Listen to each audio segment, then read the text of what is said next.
नमस्कार, आप देख रहे हैं न्यूज 18 बिहार झारखंड। मैं हूं आपके साथ रुचिका राज। बुलेटिन की चलिए करते हैं शुरुआत। देखिए, इटावा से रिश्तों को झकझोर देने वाली एक तस्वीर सामने आई है।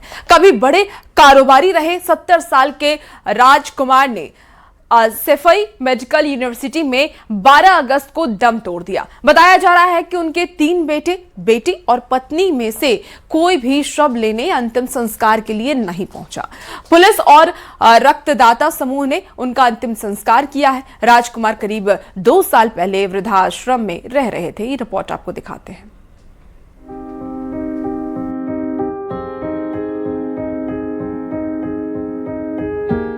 रिश्तों की आखिरी विदाई, मौत भी नहीं मिटा पाई दूरी, जलता रहा शव, अपनों ने मोड़ा मुंह।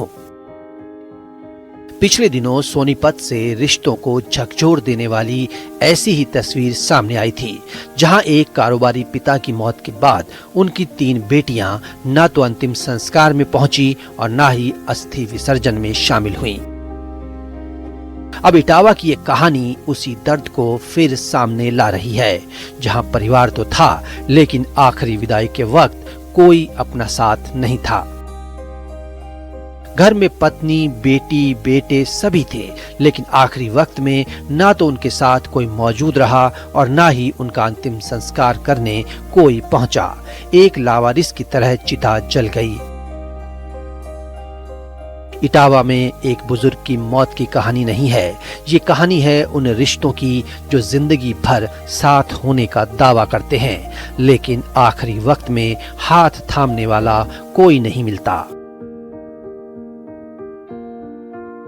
70 साल के राजकुमार सक्सेना कभी बड़े कारोबारी थे।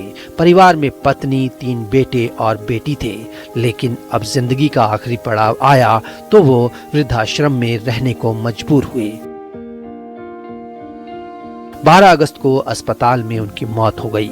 मौत के बाद अस्पताल स्टाफ इंतजार में था कि बुजुर्ग का कोई अपना आ जाएगा। अस्पताल से खबर परिवार तक पहुंचाने की कोशिश हुई। पुलिस ने संपर्क किया। बेटों के नाम और पता गाजियाबाद में मिले, लेकिन उनके घर पर ताला जड़ा था। फोन पर संपर्क करने की कोशिश हुई, लेकिन कोई नहीं आया। इतना ही दावा है कि बेटे ने आने से साफ इनकार कर दिया। जब मेरे पास सूचना आई तो हमने इनके परिवार के, इनके जो बड़ा बेटा है कुबेर है, उसका हमने संपर्क नंबर लिया और हमने कुबेर से संपर्क करने का प्रयास किया।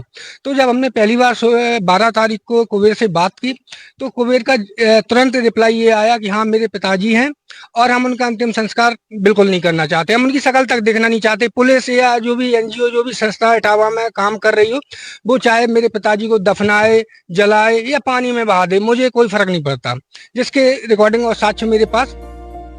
राजकुमार की जिंदगी और परिवार को लेकर अलग अलग दावे भी सामने आए हैं। पारिवारिक विवाद की बातें भी कही जा रही हैं, लेकिन आखिरी यात्रा में उन्हें परिवार की मौजूदगी तक नसीब नहीं हुई।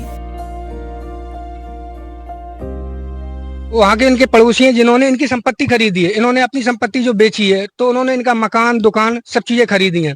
उनका कहना यह है कि इनके पास करोड़ों की संपत्ति थी, लाख, 2 लाख, 4 लाख की नहीं, और इनके पास अनुमानित लगभग 4.5 करोड़ से ऊपर की संपत्ति थी। अब हुआ क्या कि 20 साल पहले इनकी पत्नी से किसी बात के ऊपर विवाद हुआ, तो इनकी पत्नी, काफी लोगों का मानना है कि इन्होंने अपनी पत्नी को घर से बाहर निकाल दिया, और कुछ लोगों का मानना है कि वो गुस्से से रूठ के चली गई हैं। ये तर्क जो भी रहा हो, उस समय तो हम मौजूद नहीं थे। अब ऐसी स्थिति में आप लोग स्वयं सेवी संस्था के जरिए करा रहे हैं? हम लोग का भी सहयोग है, संस्था का भी सहयोग है। हम लोगों के सहयोग से अंतिम संस्कार दादा का हो रहा है। 72 घंटे तक शव गृह में रखा गया, लेकिन इंतजार ने खत्म होने का नाम नहीं लिया। और फिर 15 अगस्त की शाम इटावा के यमुना घाट पर राजकुमार सक्सेना का अंतिम संस्कार किया गया। पुलिस मौजूद थी, रक्तदाता समूह के सदस्य मौजूद थे, लेकिन वो चेहरे नहीं थे जिन्हें एक पिता अपनी जिंदगी के आखिरी पड़ाव पर देखना चाहता होगा।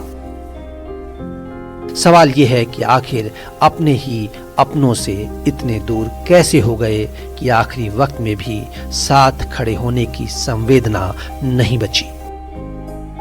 इटावा से दिनेश शाक्य के साथ bureau report, news 18 UP Uttarakhand. Delhi के बाद अब पंजाब में राहुल गांधी और अरविंद केजरीवाल आमने सामने होंगे। देखिए 2027 के विधानसभा चुनाव से पहले कांग्रेस ने राहुल गांधी को अपना चेहरा घोषित कर दिया है। अब ऐसे में पंजाब की सियासी जंग अब सिर्फ आम आदमी पार्टी बनाम कांग्रेस नहीं बल्कि राहुल बनाम केजरीवाल की सीधी टक्कर बनती नजर आ रही है।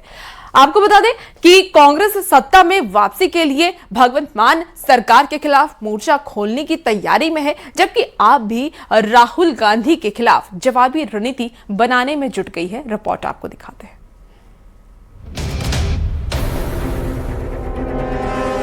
पंजाब की सत्ता पर कब्जे की लड़ाई अब विपक्ष के दो बड़े चेहरों के बीच पहुंचने दिखाई दे रही है। एक तरफ आम आदमी पार्टी के अरविंद केजरीवाल हैं, दूसरी तरफ कांग्रेस के राहुल गांधी। कभी संसद से सड़क तक साथ दिखाई देने वाले दोनों नेताओं के रिश्तों में अब सियासी दूरी साफ नजर आती है। 2027 के विधानसभा चुनाव में कुछ महीने बाकी हैं और कांग्रेस ने राहुल गांधी को अपना चुनावी चेहरा घोषित कर दिया है। ऐसे में राहुल गांधी अब पंजाब में कांग्रेस को सत्ता में वापस लाने के लिए मैदान संभालने वाले हैं। पार्टी की रणनीति भगवंत मान सरकार के खिलाफ नशे और ड्रग्स, किसानों और रोजगार, महिलाओं के अधिकार और पंजाब की आंतरिक सुरक्षा जैसे मुद्दों को केंद्र में रखने की है। केजरीवाल जिस तरह से वहाँ सक्रिय हैं, आपको क्या लगता है कि लड़ाई कांग्रेस की केजरीवाल से या बीजेपी से? पंजाब का जो हाल आम आदमी पार्टी की सरकार ने पिछले 5 सालों में किया है, उसका खामियाजा पंजाब को भुगतना पड़ रहा है। पंजाब ने बदलाव का मन बना लिया है। पंजाब शुरू से कांग्रेस के साथ खड़ा रहा है और हमारा पूरा मानना है कि कोई भी पैंतरे बीजेपी और आम आदमी पार्टी अपना ले, अगली सरकार पंजाब में कांग्रेस की बनेगी। कांग्रेस के नेतृत्व में जिस तरह की सरकार की बात राहुल जी करते हैं, जिस तरह से समता की बात, न्याय की बात, युवाओं की बात, महिलाओं की बात, किसानों की बात, वो हम पंजाब में करके दिखाएंगे। एक और बात है कि राहुल गांधी अब वहाँ पे चुनाव प्रचार में उतरने वाले हैं। संसद का मानसून सत्र खत्म हो गया है, तो राहुल गांधी क्या एक आप रोड मैप, भूपेश बघेल कह चुके हैं कि चेहरा हमारे राहुल गांधी होंगे, तो क्या रोड मैप लेके आप जाएंगे? हमारे नेता राहुल गांधी है तो चेहरा और कौन होगा? रोड मैप हम लेके जाएंगे कि कैसे किसानों का भला हो। पंजाब एक कृषि प्रधान राज्य है। पंजाब में ड्रग्स की बहुत बड़ी समस्या है और उसका एक कारण यह है कि युवाओं के लिए रोजगार नहीं है। युवाओं को जिस तरह से एंगेज रखना चाहिए उस तरह का वहां पर काम नहीं हुआ है और हम उसके बारे में ही बात करेंगे। पंजाब में चुनाव सकारात्मक एजेंडा पर कांग्रेस पार्टी लड़ेगी और जीतेगी। यानी कांग्रेस की रणनीति साफ है, भगवंत मान सरकार पर हमला और उसके पीछे खड़े केजरीवाल को सीधे सियासी निशाने पर लेना। पंजाब यानी 5 नदियों वाला उपजाऊ प्रदेश, लेकिन पंजाब कांग्रेस के 5 बड़े नेताओं की महत्वाकांक्षा ने पंजाब कांग्रेस का बेड़ा गर्क कर दिया है। अब राहुल गांधी चुनावी मैदान में उतर तो रहे हैं, लेकिन उनके सामने सबसे बड़ी चुनौती इन 5 नेताओं को एक मंच पर लाने की होगी। सूत्रों के मुताबिक राहुल गांधी का पंजाब अभियान सिर्फ बड़ी रैलियों तक सीमित नहीं रहेगा। गांवों और कस्बों में पहुंचकर आम लोगों से सीधा संवाद किया जाएगा। बस यात्रा, मार्च, सेमिनार, नुक्कड़ सभा और छोटे समूहों के साथ बैठ के अभियान का हिस्सा होंगे। कांग्रेस के सभी नेताओं को एक मंच पर लाकर राहुल गांधी एकजुट कांग्रेस का संदेश देंगे। पार्टी अरविंद केजरीवाल के बाहरी होने और भगवंत मान सरकार के कामकाज में उनके कथित हस्तक्षेप को मुद्दा बनाएगी। कांग्रेस का वादा होगा कि सत्ता में आने पर सरकार का मुखिया स्थानीय और पंजाबी चेहरा होगा, यानी निशाना मान सरकार पर और सियासी वार केजरीवाल पर होगा। दरअसल केजरीवाल ही भगवंत मान के पूरे चुनावी अभियान के चेहरे हैं। इसलिए बिना केजरीवाल पर हमला किए राहुल गांधी का संदेश आम लोगों तक नहीं पहुंच पाएगा। इसलिए केजरीवाल पर सियासी हमले को लेकर कांग्रेस खास तैयारी कर रही है। मुख्यमंत्री के रूप में केजरीवाल की दिल्ली की नाकामियों को जोर शोर से उठाया जाएगा। वैसे चुनाव तो पंजाब में है, लेकिन ये सियासी लड़ाई लड़ी जा रही है दिल्ली के नेताओं के बीच। एक तरफ अरविंद केजरीवाल हैं जो आम आदमी पार्टी के मुखिया हैं और भगवंत मान से ज्यादा उनका प्रचार दिखाई दे रहा है, तो दूसरी तरफ राहुल गांधी हैं जो प्रदेश कांग्रेस के नेताओं से ज्यादा दिखाई पड़ने वाले हैं। यानी ये लड़ाई अपोजिशन की तरफ से 2 बड़े चेहरों के बीच है और दिल्ली के नेताओं के बीच है, चाहे हो भले ही पंजाब की जमीन पर रही हो। कांग्रेस के पंजाब अभियान की रणनीति तैयार करने में सुनील कोनुगोलू की टीम की अहम भूमिका है। सूत्रों के मुताबिक टीम करीब 1 साल से जमीन पर काम कर रही है और अलग अलग इलाकों के लिए अलग मुद्दे तय किए गए। कोनुगोलू की आंतरिक रिपोर्ट में नेताओं की आपसी कलह को कांग्रेस की कमजोरी बताया गया है। रणनीति है कि राहुल गांधी के तूफानी दौरों के जरिए संगठन में नई ऊर्जा लाई जाए और नेताओं को एक मंच पर खड़ा किया जाए। हर एक क्षेत्र के लिए अलग रणनीति, अलग टीम और दूसरे राज्यों से कार्यकर्ताओं की तैनाती होगी। कंट्रोल रूम से रोज अभियान की समीक्षा होगी। सोशल मीडिया के लिए अलग मॉनिटरिंग सिस्टम होगा और नैरेटिव की लड़ाई जीतने पर खास जोर रहेगा। तो कांग्रेस एक जर्जर जहाज हो चुकी है। एक तरफ से जोड़ने जाओगे राहुल गांधी जी, 7 तरफ से टूट जाएगी।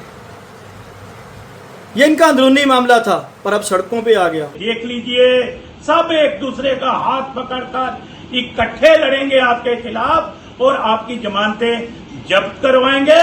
यहाँ बीजेपी का कोई भाव नहीं है, अकाली दल को कोई पूछ नहीं रहा। राहुल गांधी एक विकल्प है पंजाब के लिए।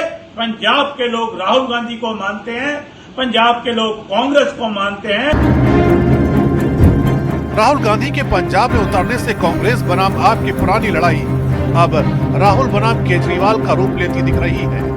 यही वजह है कि बीजेपी को एक साथ दोनों को घेरने का मौका मिल गया है। पर वो आते हैं, सैर करने आते हैं, जब विदेश जाते हैं, विदेश से आकर फ्रेश होकर फिर पार्लियामेंट में देखो उनकी अभी जो मैंने बात सुनी, ये जो पेपर लीक हुए हैं झारखंड के लिए, वहाँ पे तो उनका मुंह नहीं खुला। अब पंजाब आ रहे मैं देखता हूँ कि फरीदकोट जाते हैं या नहीं जाते जहाँ पेपर लीक हुए हैं, और दिल्ली में उन्होंने पूरा रौला डाला। तो ये पता नहीं किस तरफ की सियासत करते। राहुल गांधी के पंजाब में उतरते ही सियासी मुकाबला त्रिकोणीय होता दिखाई दे रहा है। कांग्रेस और आप आमने सामने हैं, जबकि बीजेपी दोनों पर हमलावर है। सवाल यही है कि पंजाब की जनता 2027 में किसे सत्ता सौंपेगी और किसे बाहर का रास्ता दिखाएगी। देखिए, हॉर्मुज़ के दलदल में ट्रंप प्रशासन इस कदर उलझ चुका है कि तबाही का हर आंकड़ा वॉशिंगटन को डरा रहा है।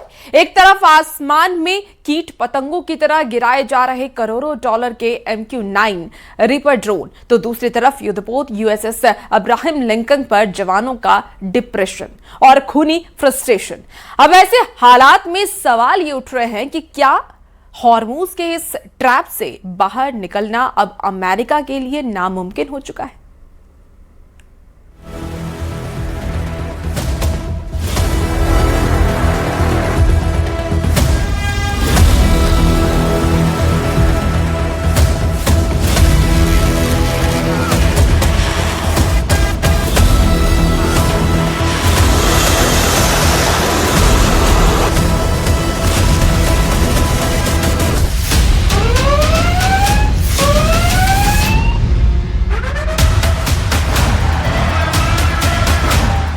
ईरान युद्ध को लगभग 170 दिन होने वाले हैं।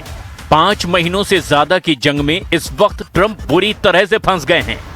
एक तरफ हॉर्मुज़ पर ईरानी गदर है, तो वहीं दूसरी तरफ अमेरिका के बेहद महंगे और एडवांस MQ-9 ड्रोन को ईरानी सेना और हूथी लड़ाके कीट पतंगों की तरह हवा में मार रहे हैं। लंबी जंग से कराह रहे अमेरिकी सैनिक आपस में ही एक दूसरे पर खूनी हमले कर रहे हैं और खुदकुशी तक कर रहे हैं। ईरानी मीडिया तंजीम न्यूज और मेहर न्यूज ने दावा किया है कि अमेरिका का विमान वाहक युद्धपोत USS अब्राहम लिंकन जंग के मैदान से भाग रहा है, क्योंकि उस पर मौजूद 5000 अमेरिकी नौसैनिक भारी तनाव और डिप्रेशन का शिकार हो चुके हैं। फारस की खाड़ी और हॉर्मुज़ में इस वक्त 21वीं सदी का सबसे भीषण सैन्य दलदल बन चुका है।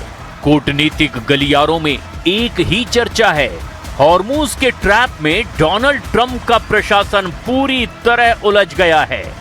ईरान के रणनीतिकारों ने साफ कर दिया है कि ये कोई 2-4 दिन की झड़प नहीं, बल्कि एक लंबी थका देने वाली जंग है। खुफिया रिपोर्ट्स और ईरानी सैन्य कमान के बयानों का दावा है कि तेहरान ने 2029 तक युद्ध जारी रखने की तैयारी कर ली है। ईरान का मानना है कि हॉर्मुज से दुनिया के 20% कच्चे तेल का रास्ता रोककर वो अमेरिकी अर्थव्यवस्था और वॉशिंगटन के सैन्य दबदबे को धीरे धीरे घुटने पर ले आएगा। कुल मिलाकर ईरान युद्ध ट्रंप के लिए कोड़ में खाज बन चुका है, जहां सिर्फ और सिर्फ अमेरिका को भारी नुकसान हो रहा है।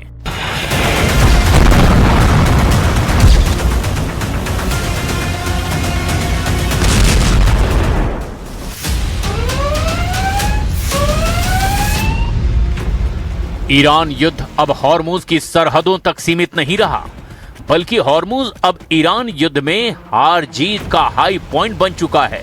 पूरा पश्चिमी एशिया इस वक्त युद्ध से पैदा हुए हालात को देखते हुए ईरान के खिलाफ डबल मोर्चा बनाने में जुटा हुआ है। पश्चिम एशिया में मौजूद अमेरिका के 8 मुख्य मिलिट्री बेस ईरान के हमलों और भीषण खतरों के बीच जंग करने को मजबूर हैं। एक तरफ फारस की खाड़ी में अमेरिकी युद्धपोत और ईरानी मिसाइलें आमने सामने हैं, तो दूसरी तरफ वॉशिंगटन और तेहरान के बीच बयानों का युद्ध अपने सबसे खतरनाक स्तर पर पहुंच चुका है। अमेरिकी राष्ट्रपति डोनाल्ड ट्रंप ने सोशल मीडिया पर दावा किया कि स्ट्रेट ऑफ हॉर्मुज पर अमेरिका का पूर्ण नियंत्रण हो चुका है, लेकिन ट्रंप के इन दावों की हवा खुद अमेरिकी अधिकारियों और अमेरिकी मीडिया ने ही निकाल कर रख दी। फारस की खाड़ी में चल रहा युद्ध अब उस मोड़ पर पहुंच चुका है जहां दुनिया की सबसे बड़ी सैन्य महाशक्ति अमेरिका को एक ऐसा झटका लगा जिसकी कल्पना पेंटागन के रणनीतिकारों ने भी कभी नहीं की थी। अमेरिकी वायुसेना का सबसे भरोसेमंद, सबसे अत्याधुनिक और घातक हथियार MQ-9 रिपर ड्रोन ईरान के आसमान और हॉर्मुज की हवाओं में मची तबाही का शिकार हो रहा है।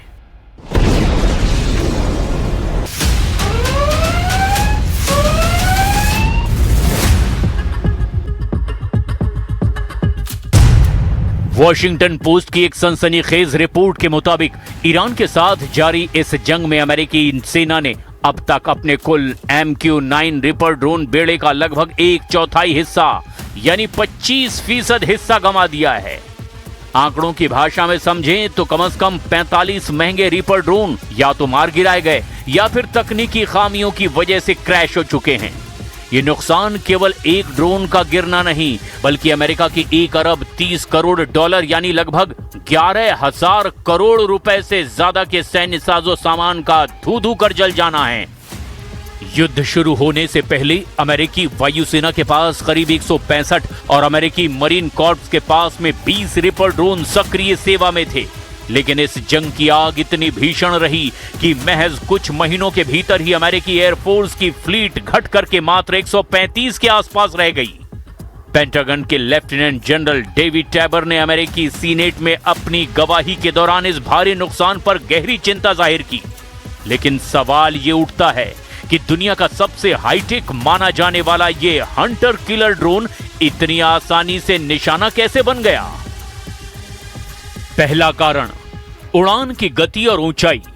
MQ-9 रिपर एक प्रोपेलर चलित ड्रोन है।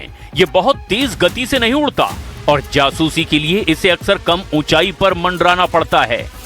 ईरान के पास मौजूद अत्याधुनिक सरफेस टू एयर मिसाइल यानी SAM डिफेंस सिस्टम और इलेक्ट्रॉनिक वॉरफेयर यूनिट्स के सामने ये धीमी गति का ड्रोन एक सॉफ्ट टारगेट यानी आसान शिकार साबित हुआ। दूसरा कारण, संचार का टूटना। अधिकारियों के मुताबिक सभी 45 ड्रोन मिसाइलों से नहीं गिराए गए। ईरानी सेना के उन्नत इलेक्ट्रॉनिक जैमर्स ने अमेरिकी ऑपरेटर्स और ड्रोनों के बीच सैटेलाइट लिंक को काट दिया, जिससे कई ड्रोन बेकाबू होकर समुद्र और रेगिस्तान में क्रैश हो गए।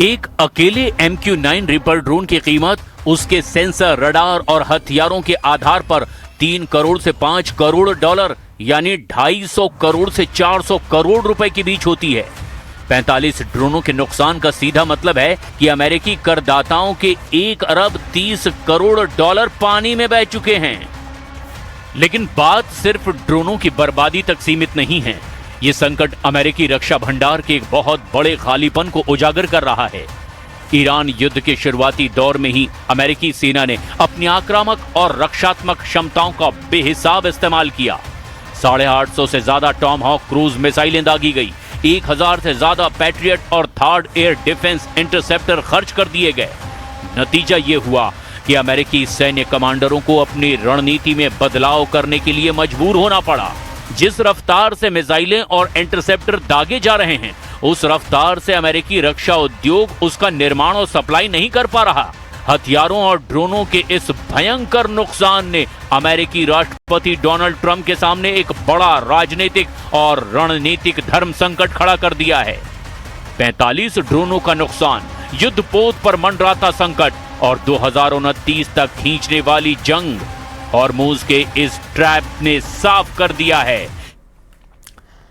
इसी बीच देखिए एक बड़ी खबर आ रही है सूत्रों के हवाले से। इस वक्त की एक सबसे बड़ी खबर, सीएम हेमंत सोरेन ने बैठक बुलाई है। सभी मंत्रियों के संग सीएम सोरेन ने ये बैठक बुलाई और ये बैठक बहुत ही अहम है। 4:30 बजे प्रोजेक्ट भवन में ये बैठक होने वाली है। बैठक में खनिज सेस के मुद्दे पर मंथन किया जाएगा और ये बहुत ही बड़ी बैठक सीएम सोरेन की तरफ से बुलाई गई है। ज्यादा जानकारी के साथ न्यूज़ 18 के ब्यूरो चीफ दिवाकर तिवारी जी हमारे साथ जुड़ चुके हैं। दिवाकर जी, आखिर ये बड़ी बैठक सीएम सोरेन ने क्यों बुलाई है और उसके पीछे क्या एजेंडा है, क्या जानकारी? देखिए, मुख्यमंत्री हेमंत सोरेन ने छात्रों के प्रदर्शन के बीच में ही एक महत्वपूर्ण विधेयक पर चर्चा के लिए बैठक बुलाई है। आपको पता है कि संसद द्वारा खान एवं खनिज संशोधन विधेयक 2026 पारित किया गया है और उसके बाद से ही झारखंड सरकार जो है इस विधेयक का विरोध कर रही है। झारखंड सरकार का मानना है कि नए नियमों के तहत राज्य सरकारें अब खनिज संपदा और खनिज वाली जो भूमि है अपनी तरफ से कोई नया सेस या अतिरिक्त टैक्स नहीं वसूल सकेगी और झारखंड जैसे खनिज प्रधान राज्यों के माना जा रहा है कि राजस्व को भारी नुकसान हो सकता है। मैं आपको बता दूं कि झारखंड सरकार ने झारखंड मिनरल्स सेस रूल 2024 बनाया था और उसके तहत 2025-26 वित्तीय वर्ष में देखें तो कोयले से ही केवल 6,341 करोड़ से ज्यादा राजस्व की प्राप्ति हुई थी। वहीं लौ ऐप से 1,014 करोड़ रुपए से ज्यादा की झारखंड को राजस्व की प्राप्ति हुई थी। तो अब जब इस विधेयक का जो है एक तरीके से संसद से पारित कराए जाने के बाद लगातार जो है झारखंड सरकार इसका विरोध कर रही है और आज जो मंत्रियों के साथ बैठक होगी वो काफी महत्वपूर्ण और काफी बड़ी बैठक मानी जा रही है। बिल्कुल, खनिज सेस को लेकर झारखंड सरकार कोई बड़ा फैसला कर सकती है और पूरी कैबिनेट को हेमंत सोरेन ने बुलाया है। तो अब देखना है कि जो दिवाकर जी, तो क्या ये बैठक सिर्फ खनिज सेस के लिए है या फिर छात्रों के डेलीगेशन के साथ जो आज मंत्री बैठक करने वाले हैं, क्योंकि वो भी 5 बजे का समय दिया गया है, उसको लेकर के भी सीएम सोरेन अपने मंत्रियों को कुछ कह सकते हैं, कुछ निर्देश दे सकते हैं? देखिए, झारखंड की जो सरकार है, हेमंत सोरेन की सरकार है, उसके लिए दोनों ही मुद्दे काफी महत्वपूर्ण हैं। छात्रों का लगातार प्रदर्शन चल रहा है और छात्रों ने ऐलान किया है कि अगर उनके मुद्दों पर गंभीरता से सरकार विचार नहीं करती है तो 20 अगस्त को वो मुख्यमंत्री आवास का घेराव कर सकते हैं। और लगातार छात्र देखिए कि करीब 22 दिनों से वो प्रदर्शन कर रहे हैं। भूख हड़ताल पर भी देवेंद्र नाथ महतो जैसे जो नेता हैं जो छात्रों के इस आंदोलन को लीड कर रहे हैं। एक दूसरा जो गुट है वो भी लगातार जो है भूख हड़ताल और अनशन जैसे जो है लगातार अपने कार्रवाइयों से सरकार पर दबाव बनाए हुए हैं। तो सरकार के लिए ये भी काफी महत्वपूर्ण मुद्दा है। लेकिन सरकार ने जिस तरीके से खनिज सेस को लेकर अपना विरोध का रुख जाहिर किया है और जेएमएम ने संगठन के स्तर पे भी लगातार जिलों से विरोध प्रदर्शन की खबरें आ रही है और आज सरकार इस पर काफी गंभीर है और जो खनिज सेस को लेकर जो महत्वपूर्ण बैठक हो रही है तो जो झारखंड की कैबिनेट है, हेमंत सोरेन की जो कैबिनेट है, उसमें कोई महत्वपूर्ण फैसला लिया जा सकता है। हालांकि केंद्र सरकार का भी अपना पक्ष है। केंद्र सरकार ने ये कहा है कि राज्यों द्वारा अलग तरीके से टैक्स वसूले जाने से खनन के क्षेत्र में अनिश्चितता आती है। इस माहौल में अगर एक समान टैक्स की व्यवस्था है खनिज क्षेत्र में, तो देश की आर्थिक विकास को गति मिल सकेगी। तो केंद्र सरकार के अपने पक्ष हैं, लेकिन राज्य सरकार लगातार विरोध कर रही है। और झारखंड जैसे राज्य जो खनिज प्रधान राज्य हैं, जहां देश का 40% खनिज जो है झारखंड में अकेले है, तो झारखंड जो है बिल्कुल बिल्कुल दिवाकर जी, और यही देखना होगा क्योंकि ये बैठक बहुत ही अहम मानी जा रही है। खनिज सेस को लेकर के, छात्रों के मुद्दे को लेकर के देखना होगा कि इसमें और किन किन मुद्दों पर चर्चा होती है। बहुत शुक्रिया जानकारी के लिए दिवाकर जी। फिलहाल इस बुलेटिन में इतना ही। खबरों का सिलसिला जारी है, आप न्यूज़ 18 के साथ बने रहिए।